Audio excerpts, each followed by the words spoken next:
半岛电视台关于中国集中营政策和流亡维吾尔人的信息图表影片获得国际特赦组织的新闻奖。半岛电视台的数字创新工作室因其节目《未知土地上的生活》而获得国际特赦组织的最佳数字媒体实用奖。该节目讲述了国外维吾尔人的生活。该影片记录了4名维吾尔族妇女的生活日常。这些妇女逃离了中国对维吾尔人的破坏，现在正在伊斯坦布尔重建生活。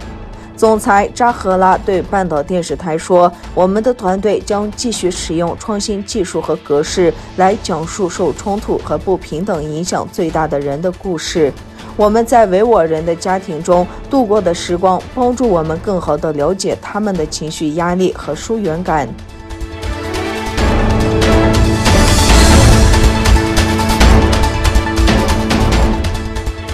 中国在新西兰开展的关于东突厥散局势的宣传活动并未取得理想的结果。该活动的一些参与者说，由于中国的宣传，他们对东突厥散的局势的担忧正在增加。据新西兰新闻中心报道，4月30日下午，中国驻惠灵顿大使馆和维吾尔自治区政府为新西兰的一群学者、记者和非政府组织组织了一次名为“所谓新疆是个好地方”的运动。根据报道，活动期间向观众展示了一系列宣传录像带，描绘了所谓新疆是一个和谐与民族团结的地方。被政府选出发言的当地代表说，他们对自己的生活感到满意，并享有自由随心所欲的生活。但是参加会议的新西兰国民党发言人格里布朗勒说，观看中国的宣传视频后，他对东突厥散的长期关注已在加剧。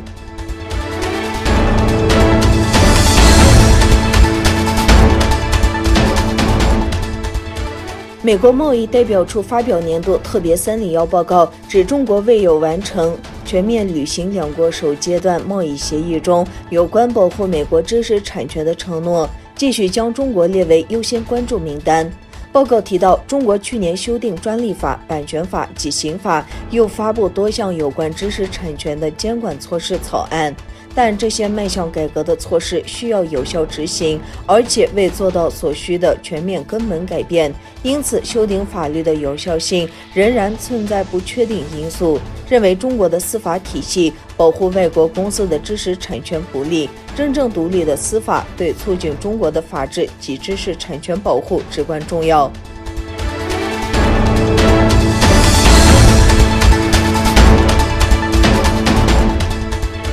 中央政法委旗下新闻网站官方微博刊图发文嘲讽印度抗议不力，引发众怒。据苹果日报报道称，中国长安网近日发布的惹火微博中写道：“中国点火 vs 印度点火，印度单日新增确诊例40万例。”并配上一张合成图片，左侧是中国发射火箭现场图，右侧是印度火化染疫死亡的遗体的照片。如此凉薄的贴文是在中英恶交下的一种反击，但切合中方一贯的战狼风格。然而今次中央政法委却踢到铁板，虽然仍有小粉红留言力挺，大批网民炮轰中央政法委做法，认为官微发这个是不合适。就在网民的怒潮中，中国长安网积极将贴文隐藏。